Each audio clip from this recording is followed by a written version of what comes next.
بہت ہی اچھے پہلو پہ ہم نے جو ہے وقفہ لیا، تو میں چاہوں گا کہ اس پہ مزید بات کی جا سکے۔ ناہی صاحبہ، بہت ہی پر اثر جو ہے کلام تھا آپ کا، اور دل کو چھونے والا، اور میرے خیال سے یہ وہ کلام ہے جو ہر کوئی یہ سوچے گا کہ اپنے آپ کو ریلیٹ کرنے کی کوشش کرے گا، اپنے آپ کو اس سے ایک طرح سے کوشش کرے گا کہ اس سے ربط پیدا ہو سکے۔ جو لفظ ہیں، جو ادائیگی ہے، وہ آپ کو اس سے قریب کرتی ہے، اس کے درد کو بیان کرتی ہے۔ تو بہت ہی خوبصورت بالکل انداز بیاں آپ کا۔ اور اسی سلسلے بالکل میں اگر ہم کچھ آگے کی بات کر سکیں کہ گھریلو ذمہ داریاں جو ظاہر بات ہے مرد حضرات پہ بھی ہوتی ہیں، خواتین پہ بھی ہوتی ہیں، لیکن میرے خیال سے خواتین زیادہ اثر انداز ہوتی ہیں اگر وہ تخلیق کار ہیں تو، کیونکہ گھریلو ذمہ داری کے ساتھ جو آپ کا تخلیقی عمل ہے وہ کہیں نہ کہیں جا کے رک جاتا ہے۔ تو آپ کو ان مشکلات کا سامنا پیش آیا، یا ان مشکلات سے آپ کس طرح سے اپنے آپ کو باہر نکال سکیں، یا ان کے ساتھ اپنے آپ کو ایڈجسٹ کر سکیں؟ ہر تخلیق کار خاص طور پہ خاتون جو ہے وہ 24 آورس جو ہے وہ ورکنگ میں ہے۔ اسی میں اگر بالکل، کوئی تخلیق کار بھی ہے، یعنی ہر لیڈی جو ہے وہ 24 آورس، سوری اسپیشلی یہ بالکل، جو خواتین جو ورکنگ میں ہیں وہ 24 آورس ہوں، جو ہے وہ تخلیقی عمل میں۔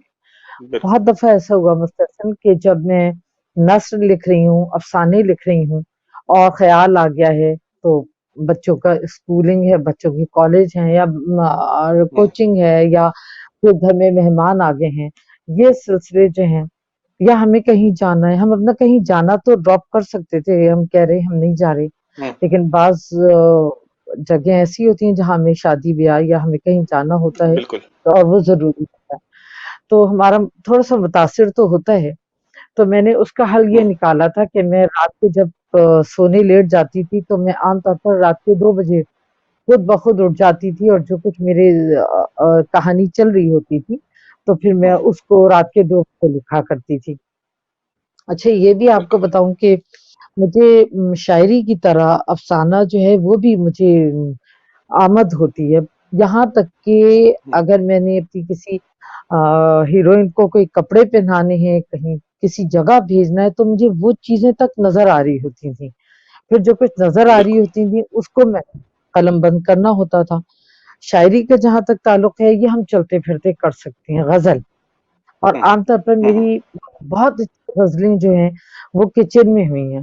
میں عام طور پہ کچن ہوں، میں کام کر رہی ہوں، غزل ہو گئی، میں اس کو ساتھ ساتھ لکھتی ہوں، جا رہی ہوں۔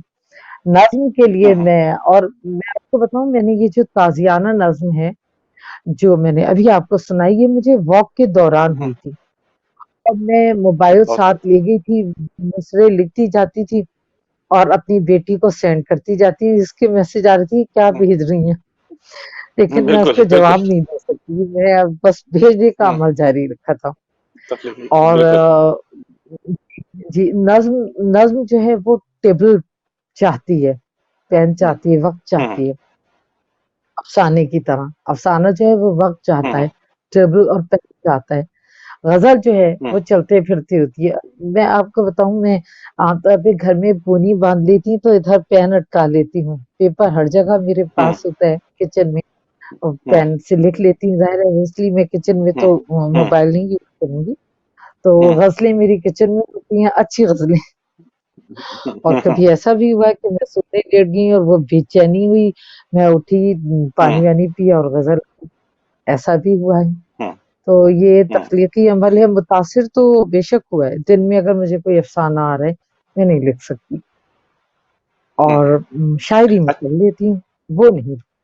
اچھا، اچھا، جو افسانے ہیں اور کہانیوں میں فرق ہے، جس طرح سے میں نے سنا، کیونکہ جب ہمارے گھر میں بھی ادبی نشستیں ہوتی تھیں تو منیر نیازی بھی آ رہے ہیں، جان ایلیا بھی آ رہے ہیں، احمد فراز بھی آ رہے ہیں، تو اس وقت کے جتنے رائٹرز تھے وہ ہمارے گھر آتے تھے، تو کیونکہ میں اس دور میں تو آپ کو پتا ہے، آپ بچپن میں جا کے صرف چائے سے زیادہ کچھ نہیں رکھ سکتے، یا کچھ کھانے کے لیے سامان رکھ دیا، تو اس دوران جب میں ان کی باتیں سنتا تھا، اپنے والد کی اور دیگر احباب کی، تو ان میں میرے خیال سے اس وقت کہانی اور افسانے پہ ایک بات ہوئی، تو اس پہ منیر نیازی صاحب نے، مجھے اچھی طرح یاد ہے، کہا تھا کہ کہانی اور افسانے کا فرق یہ ہے کہ کہانی اختتام پذیر ہو جاتی ہے اور افسانہ آپ کو ایک نوٹ پہ جا کے چھوڑ دیتا ہے. اگر افسانہ سمجھ میں آ گیا تو وہ افسانہ نہیں رہتا. تو اس نوٹ کا مجھے سمجھنے کی ضرورت ہے کہ اس میں کیا گہرائی ہے, یہ کیا بات کہی گئی ہے. میں آپ کو بتاؤں یہ ادبی افسانوں کے حوالے سے ہے کہ ادبی ہم، افسانے جو ہیں وہ ایک نوٹ پر جا کر چھوڑ دیے جاتے ہیں, باقی قارئین پہ چھوڑ دیا جاتا ہے کہ وہ ہم، اچھا ہر شخص کا اب تک مینٹل لیول ہے, ہر شخص اس کہانی کو اپنے طور پر لے لیتا ہے. لیکن میں نے ہم، چونکہ ادبی افسانے بھی لکھے اور میں نے ڈائجسٹ کے افسانے بھی لکھے, تو ہم. ڈائجسٹ میں جو ہے وہ ہمیں اختتام کرنا ہوتا ہے, اختتام ایک واضح دینا پڑتا اختتام ہے, بالکل. چیزیں ہوتا ہے. ہم، لیکن ہمارے جو اس کے افسانے ہیں, ادبی افسانے ہیں, تو ان میں ہم ہم، تھوڑا سا افسانے کا اختتام تو ہم کر رہے ہیں, لیکن ہم اس کو ہم. واضح نہیں کرتے, وہ چھوڑ دیتے ہیں ہم اپنے قاری پہ کہ وہ کیا قاری پہ, بالکل. ازیوم کرتا ہے. ہم. جی جی. تو جس طرح سے کہا جاتا ہے کہ ڈائجسٹ پہ جو لکھا جا رہا ہے, افسانہ نگاری ہو رہی ہے, کہانی لکھی جا رہی ہے, اس کو جو ہے پاپولر رائٹنگ کہنا, آپ کے ذہن اس کو کیا پاپولر رائٹنگ قبول کرتا ہے یا وہ ادب کا حصہ مانتی ہیں؟ دیکھیں ڈائجسٹ میں جو بھی کچھ لکھا جاتا ہے اسے اب تو خود ڈائجسٹ رائٹرز بھی کہتی ہیں ہاں ٹھیک ہے یہ پاپولر رائٹنگ ہے, ہم پاپولر رائٹر ہم، ہیں. اس کو ادبی لوگ جو ہیں وہ نہیں مانتے, وہ کہتے ہیں نہیں, ہم، ادب ہمیں نام دیتا ہے. اور لیکن آپ دیکھیں ہم، ہماری زندگی میں کیا ہے, زندگی میں کس کا عمل دخل ہے, زندگی میں پاپولر ہم، رائٹنگ کا عمل دخل ہے. ٹیلی ویژن پر ہم، جو ڈرامے آ رہے ہیں وہ زیادہ ہم. تر پاپولر رائٹرز کے آ ہم، رہے ہیں, لیکن ادب جو ہے بالکل. کہا یہ جاتا ہے ادب جو ہے وہ خاص لوگوں کے لیے, وہ عوام کے لیے نہیں ہے. ہم، تو پھر وہ کہتے ہیں ہم، کہ لیکن ادب ہمیں نام دیتا ہے, آج سے 10 20 50 100 سال کے بعد ہمارا نام رہے گا. لیکن جو پاپولر ہم، رائٹرز ہیں میں تو اس ہوں کہ وہ بھی یاد رکھی جائیں گی. بہت ساری پاپولر رائٹرز ہم، ہیں جنہوں نے شہرت پائی, اور بہت ساری ہماری ہم، ایسی رائٹرز ہیں جیسے بشرا رحمان ہیں, وہ پہلے ڈائجسٹ میں لکھتی تھی ہم، پھر وہ ادب کی طرف چلی گئی. تو ہم، ایسا ہم، بھی ہے, اور میں تو کہتی ہوں ہمیں صرف مطلب تخلیق سے رکھنا چاہیے. آپ تخلیق ہم، کر رہے ہیں, بات آپ کی ہم، کنوے ہو رہی ہے, جس ہم. تک آپ پہنچانا چاہ رہے ہیں وہاں آپ کا ابلاغ ہو رہا ہے, تو بس ہوں، کافی ہے. بالکل بالکل. تو اس حساب سے تو یہ طے پایا کہ جب کوئی بھی کوئی بھی سمجھ لیں شاعر ہے, ادیب ہے, جب وہ کوئی تخلیق کر رہا ہوتا ہے, جب وہ کچھ سوچ رہا ہوتا ہے, اگر اس کی سوچ پہ دیگر احباب کا یہ اثر قائم ہو جائے, اگر آپ کے لکھنے کے دوران آپ پہ یہ اثر طاری ہو کہ یہ افسانہ میں کس پیمانے پہ لکھوں گی, میں پاپولر رائٹنگ کے حساب سے لکھوں گی یا ادبی حساب سے افسانے کو رکھوں گی, تو کیا سوچ میں یا آپ کے تغیر میں کچھ تبدیلیاں واقع ہوتی ہیں جب یہ سوچ آئے تو؟ دیکھیں چونکہ ہر تحریر کا جو تعلق ہے وہ آمد سے ہے, تو یہ ہوں، ہم پہلے سے طے نہیں کر سکتے کہ ہماری تحریر جو ہے ہوں، ادبی نوعیت کی ہے یا ہم ڈائجسٹ ہوں، کے لیے لکھ رہے ہیں. یہ تو تحریر مکمل ہونے کے بعد اس کا فیصلہ ہوتا ہے کہ یہ ادب کے معیار پر پوری اتر رہی ہے یا ہمارے ڈائجسٹ کے معیار پر. ہوں، ڈائجسٹ میں ہوں، بھی آپ دیکھیے کہ ہر موضوع کو ہوں، پر لکھا جا رہا ہے, بہت اچھا لکھا جا رہا ہے. ڈائجسٹ میں یعنی پاپولر رائٹنگ میں ہم دیکھتے ہیں بہت ساری ایسی چیزیں ہیں کہ جو ادب کے معیار پہ پوری اترتی ہیں لیکن نہیں مانی جاتی. ادبی جو ہوں. کرتا حلقہ دھرتا ہے ہے اس میں. وہ نہیں ہوں. تیار, وہ اچھا نہیں یہ تیار یہ ہوتے. یہ یہ ایک سوال, اچھا یہ آپ کا جواب ایک سوال چھوڑ کے جا رہا ہے. اب یہ سوال چھوڑ کے یہ جا رہا ہے کہ جب یہ طے ہوگا کہ یہ ادبی افسانہ ہے یا پاپولر رائٹنگ ہے, تو اس کو طے کرنے کے عوامل کون طے کرے گا؟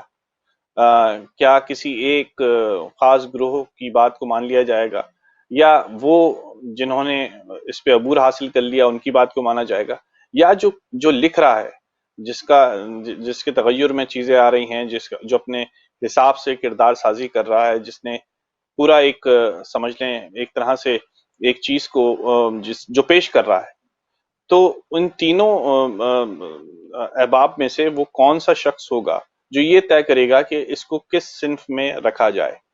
اس سے متعلق کیونکہ آپ لکھ رہی ہیں تو آپ کو اندازہ ہوگا کہ جی آپ کس طرح سے بات کر رہی ہیں اور کیوں کہہ رہی ہیں، اور اس کو کون طے کرے گا یہ بھی ذہن میں ہونا ضروری ہے. تو آپ اس بارے میں کیا جب آپ اپنے اندر تصویر جب سوچتی ہیں تو کیا تصویر پاتی ہیں؟ دیکھیں، میرے تو ذہن میں یہ ہے کہ مثال کے طور پہ الگ الگ کیٹیگریز ہیں. یہ ایک کیٹیگری ہے ادبی لکھنے والوں کی، اور یہ کیٹیگری ہے پاپولر رائٹرز کی.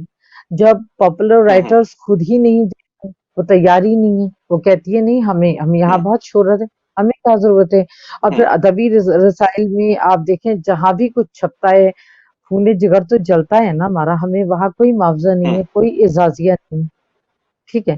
اور یہ جو ڈائجسٹ بالکل. رائٹر ہیں یہ بہت اچھا کما رہی ہیں، یہاں تک کہ ٹیلی ویژن کے ڈراموں کے ذریعے لوگ بہت اچھا ارن کر رہی ہیں. تو پھر آپ بتائیں ان کو کیا ضرورت ہے اپنی تحریر کو ادب کے کھاتے میں ڈالنے کی. اور ادبی جو زوما ہے وہ تو تیار ہی نہیں ہے ان کو مختلف. اون کرنے کے لیے. جی تو میرے خیال سے تو یہ تو آنے والا وقت کوئی بتائے گا کہ ایسا، اور میں نہیں سمجھتی کہ یہ کبھی طے ہوگا، مجھے تو نہیں لگتا. اچھا، تو ایک اور سوال یہ آتا ہے، جس طرح آپ ڈرامہ نگاری بھی کرتی ہیں، تو افسانہ نگاری اور ڈرامہ نگاری میں جو واضح فرق ہے جس کو آپ طے کرتی ہیں جب آپ ڈرامہ نگاری کرتی ہیں، تو آپ کے ذہن میں کیا کیا کیا کیا اسلوب ہوتے ہیں کہ ہم نے ان کو ڈرامہ نگاری میں رکھنا ہے ہٹا کے؟ تو وہ کیا چیزیں ہوتی ہیں جو آپ سوچتی ہیں کہ یہ ڈرامہ نگاری کا حصہ ہیں اور افسانے کا حصہ نہیں ہو سکتی؟ کیونکہ آپ لکھ رہی ہیں دونوں صنفوں میں، تو آپ کو زیادہ آسانی ہوگی اس کا جواب دینے میں کہ وہ کیا فرق آپ ذہن میں پیمانے رکھتی ہیں کہ جب میں ڈرامہ نگاری کر رہی ہوں تو کہانی کو کس طرح سے ہونا چاہیے اور افسانے میں کہانی کس طرح کی ہونی چاہیے. جب میں نے ڈرامہ لکھا تو اس میں اس کا قریب قریب تو ہے دونوں کا، لیکن افسانے میں یہ ہے کہ افسانے میں بیانیہ ہے اور ڈرامے میں بیانیہ نہیں ہے. ڈرامے میں باقاعدہ ڈائلاگس ہیں، اس میں ہمیں ہر چیز لکھنے سے پہلے ایک سین لکھنے سے پہلے اس کا منظر نامہ ظاہری بیان وجود کرنا ہے. دیکھنا ہوتا ہے. جی ڈرامہ جو ہم سین لکھ رہے ہیں وہ دن کا ہے یا رات کا ہے، وقت طے کرنا ہے، کردار بتانے ہیں، اتنے کردار ہیں، پھر ان کی آمد و رفت، آیا اس طرح کر بیٹھا، کیمرہ اس پر گیا، کیمرہ ادھر گیا، اور کیمرے کو زوم کریں، اس کے ہاتھ دکھائیں. یہ سب چیزیں ہم افسانے میں نہیں لکھتے. افسانے میں ہم بالکل. ہو سکتا ہے ہم منظر کشی کرتے ہیں، بہت سارے لوگ منظر کشی کرتے ہیں تو بس وہ منظر کشی کرتے ہیں. ڈائلاگس بھی ہوتے ہیں بہت سارے افسانوں میں، ہم کردار سے ڈائلاگ، لیکن شروع سے آخر تک ہم جو ہے افسانوں میں ڈائلاگس ہی نہیں بتاتے، بلکہ اس میں رائٹر جو ہے وہ بیانیہ بھی دے رہا ہوتا ہے، جبکہ بالکل بہت خوب. ڈرامے میں بیانیہ کی گنجائش نہیں. بہت اچھے نوٹ کے ساتھ. تو نائی صاحبہ، ایک مختصر سے وقفے کے بعد ہم اپنے پروگرام کا آخری حصے کی طرف جائیں گے اور کوشش کریں گے کہ اس بات کو جس حد تک سمیٹ سکیں اگلی نشست کے لیے چھوڑ دیں گے باقی. تو بہت جلد واپس آتے ہیں. ناظرین، آج جو شخصیت ہمارے ساتھ یہاں موجود ہیں ان کا تعلق پاکستان کراچی سے ہے. نائی صاحبہ بہت ہی منفرد انداز میں لکھتی ہیں، تحریر بھی مختلف ہے. تو کہیں مت جائیے گا، stay tuned with us, we gonna be right back.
خوش آمدید ناظرین، میں ہوں آپ کا ہوسٹ مبشر مستحسن اور ووک ٹی وی آپ کے لیے لے کے آیا ہے ادبی نشست۔ آج اس نشست میں جو شخصیت ہمارے ساتھ یہاں موجود ہیں، ان کا تعلق پاکستان کراچی سے ہے۔ ناہید صاحبہ سے ابھی گفتگو کا سلسلہ جاری ہے اور ہم ایک بہت اچھے نوٹ پہ جا کے اختتام پذیر ہوئے تھے۔ تو ناہید صاحبہ اسی سلسلے کو تھوڑا سا اور مختصر کر دیتے ہیں۔ تو اس کا مطلب یہ ہوا کہ ڈرامہ نگاری کے لیے جب آپ یہ اسلوب طے کرتی ہیں کہ کردار کس طرح کا ہو اور افسانے میں کردار، تو ان کے معیارات ایک نہیں ہو سکتے، کیونکہ ظاہر بات ہے بیانیہ ڈفرینٹ ہے۔ تو جب آپ دونوں تخلیقیں کر رہی ہوتی ہیں تو آپ کو زیادہ آپ کمفرٹیبل کس رائٹنگ میں اپنے آپ کو محسوس کرتی ہیں؟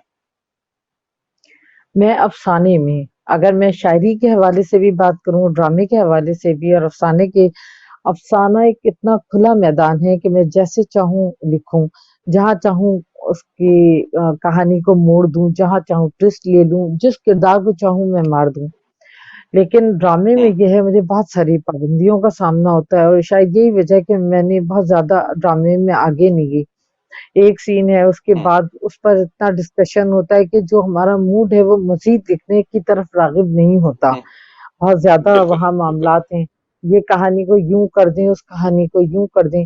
تو اسی طرح شاعری کو میں دیکھتی ہوں، شاعری میں اگر میں دیکھتی ہوں غزل کو، تو وہاں ردیف قافیے کی پابندی جو ہے وہ کبھی کبھی خیال کو متاثر کر دیتی ہے، اور بالکل کبھی بالکل۔ ایسا ہوتا ہے ردیف قافیے کی وجہ سے میں وہ کچھ نہیں کہہ پاتی جو میں کہنا چاہتی ہوں۔ پھر میں نظم کی طرف آ بالکل۔ گئی۔ نظم میں نے پابند نظم کہی ہے، آزاد نظم جس کو ہم نثری نظم کہتے ہیں، اس میں میرے خیال سے میں نے ایک دو چیزیں لکھی ہیں، وہ اس کی بھی ایک الگ بحث ہے کہ اس کو لوگ مانتے بالکل نہیں ہیں، اور ایک مانتے ہیں زمانے نہیں میں ہیں۔ خود بھی نہیں بالکل۔ مانتے۔ ہاں جی جی، ایک زمانے بالکل۔ میں خود بھی نہیں مانتی تھی، کیونکہ وہ مشاعروں میں ہم نہیں پڑھ سکتے۔ میرے بھی ہاں، ذہن میں بیانیہ ہے، نہیں یا ہے۔ تو آپ نثر کہہ دیں جی، یا تو آپ نثر کہہ دیں یا نظم کہہ دیں، لیکن نثری نظم میں بھی بڑے اچھے اچھے شاعر ہیں، میرے ذہن میں اس وقت نام نہیں آ رہا۔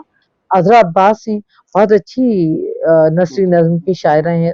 سارا شگفتہ ہے، جن کی ڈیتھ ہو گئی، تو بہت سارے ہیں، لیکن میں اس طرف خود راغب نہیں ہوئی، اور میں کہتی ہوں یا تو نثر ہو بالکل یا نظم ہو۔ تو نظم جو ہے وہ بالکل۔ میں نے پابند نظمیں کہی ہیں، اور کہیں کہیں وہاں بھی میرا خیال متاثر ہوا ہے، لیکن افسانہ بالکل ایک ایسی فیلڈ ہے جس میں مجھے لکھنے میں بھی مزہ آتا ہے، اور میں بہت آزادی سے لکھ سکتی ہوں، جو میں جس طرح میں چاہوں، جس کردار کو چاہوں ماروں، جو لفظ جو ڈائلاگ ان سے چاہوں کہلواؤں، نہ ردیف، نہ بالکل۔ قافیہ، نہ اور کوئی پابند۔ آپ کا اختیار، ہاں، اس کا مطلب اختیار میرے زیادہ ہوتا ہے لکھنے کے لیے۔ جی ایک آخری نوٹ جو میں ہر ایک سے لازمی ڈسکس کرتا ہوں، جس طرح جو ہمارا جو پاکستانی نظام تدریس ہے، کیا اس کے اندر بہت ساری چیزیں تبدیل ہونے کی گنجائش پہ موجود ہیں آپ کے نظریے کے حساب سے، یا جو سلیبس یا جو ہمارا تدریسی نظام کہہ رہا ہے وہ جدید دور کی مطابقت سے ہے، یا ابھی تک اس کے اندر وہ گیپ موجود ہے؟ اس بارے میں آپ اپنی رائے سے اگر ہمیں آگاہ کر سکیں کہ تدریسی نظام میں میرا کچھ ماڈریشن کی جی گنجائش ہے؟ جی، میں آپ کو اس کا جواب دیتی ہوں۔ ویسے تو میں اگر یہ کہوں کہ ہمارے پاکستان کے پورے سسٹم میں چینج آنا چاہیے، تو پھر وہ بے جانا ہوگا، لیکن جہاں تک تعلیم یا تدریس کا تعلق ہے، یہاں ابھی تک وہی برسوں پرانا نظام نافذ ہے، تو نتیجہ کیا ہوتا ہے کہ بچے رٹا لگاتے ہیں اور پڑھ لیتے ہیں۔ ابھی بھی جو آن لائن بالکل کلاسز ہو رہی ہیں، تو بچوں سے زیادہ والدین کے اوپر دباؤ ہے، تو مطلب یہ چیز نہیں ہونی چاہیے۔ ہم بچوں کو پڑھائیں نہیں بلکہ سمجھائیں۔ اگر ہم بچوں کو بالکل۔ سمجھا رہے ہیں، جی بالکل، وہی بات ہو گئی کہ 1857 میں جب انگریز یہاں آیا اور اپنے تدریسی نظام جی کو یہاں رائج کرنے کے بارے میں سوچا، تو اس وقت یورپ جی کے اندر یا برطانیہ میں جو پاسنگ پرسنٹیج تھی وہ 66 تھی، اور انہوں نے یہ اخذ کیا کہ یہاں پہ کن ذہنیت زیادہ ہے، تو یہاں پہ جو ہے اس کی جی شرح 33 حوالے سے رکھ دی جائے، تو وہی 33 آج تک جی چل رہا ہے۔ مطلب ہم نے اپنے ذہن کو آ- انہی کے حساب سے رکھا ہوا ہے۔ ہم یہ نہیں سوچتے کہ اس جی نظام میں تبدیلی ضروری ہے، ناگزیر ہے. تو اس کا مطلب یہ ہوا کہ ہم کہیں نہ جی کہیں اس ضمن میں محتاجی کا شکار ہیں کہ ہم کوئی نئی سوچ یا کوئی نیا نظام لاتے ہوئے اپنے آپ کو بہت پابند محسوس کرتے ہیں. نہ صرف محتاجی کا بلکہ ناکامی کا. ہم لوگ چاہتے ہی نہیں، جو ہمارے جن لوگوں کے اختیار میں ہے، جو با اختیار لوگ ہیں، وہی نہیں چاہتے تبدیلی. ہوں، سب ایک گھسے ہوں، پٹے نظام کے پیچھے چل رہے ہیں. عوام کو بھی اسی میں سہولت ہے. مائیں بھی یہ چاہتی ہوں، ہیں ٹھیک ہے چلو پاس ہو گیا. تو یہ نہیں سوچتا کہ ہوں. آپ کے بچے نے کیا تعلیم حاصل کی، نہیں کیا قابلیت کیا سیکھا. آئی، یہ قابلیت کیا آئی. قابلیت کیا ہے. جی جی، یہ قابلیت ہوں، کیا ہے کہ اس سے جو ہے ہاں کسی کو کوئی سروکار نہیں. بالکل. جس طرح میرے خیال سے آم، چند سال قبل جب ہمارے والد زندہ تھے تو وہ یہی بات کر رہے تھے کہ جو پاس ہونے کی جستجو ہے وہ زیادہ ہو گئی، لیکن علم جی سیکھنے کی یا اس سے رغبت کی وہ طلب بالکل زیرو ہو گئی.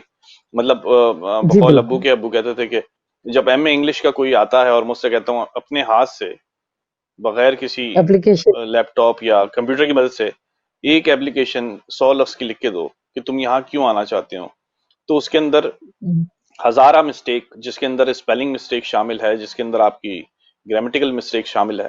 تو ہم بہت ذہنی طور پہ پسماندہ نہیں ہوگا اگر ہم یہ سوچ کو سامنے رکھیں کہ آج ہم جو اسپیلنگ ہے وہ بھی کمپیوٹر کی مدد سے صحیح کر لیتے ہیں یا اس کی تصحیح کر لیتے ہیں. تو اس حساب جی سے میرے بالکل. خیال ہاں سے تھوڑی سی ماڈریشن ریکوائرڈ ہے. جی، تھوڑی سی نہیں بہت زیادہ. یہاں تک کہ چلیں وہ تو بات انگلش کی ہو رہی ہے. یہاں ماسٹرز ہوتے ہیں اور اردو میں وہ کوئی درخواست یا کوئی مضمون یا کوئی ایسی چیز نہیں لکھ سکتے، وہ اردو میں نہیں لکھ سکتے. کیونکہ آپ ہوں، دیکھیں دفتری زبان الگ ہے، ادبی زبان الگ ہے، عام بول چال کی زبان الگ ہے. تو کسی کو یہ نہیں پتا ہوں، ہوتا کہ جب کوئی درخواست لکھی جاتی ہے تو وہ کس طرح لکھی جاتی ہے. ہوں. یہی حال پھر تو جو انگلش کا ہے سلیس کہ اردو اپنی کے زبان. جو تو پھر یہ ہوا کہ جو ہماری مادری زبان اردو ہے، تو جس طرح اردو میں سلیس زبان میرے خیال سے اب ناپید ہوتی جا رہی ہے، بہت کم ہے کہ لوگ اس کو پھر سمجھ سکیں، اس میں شغف حاصل.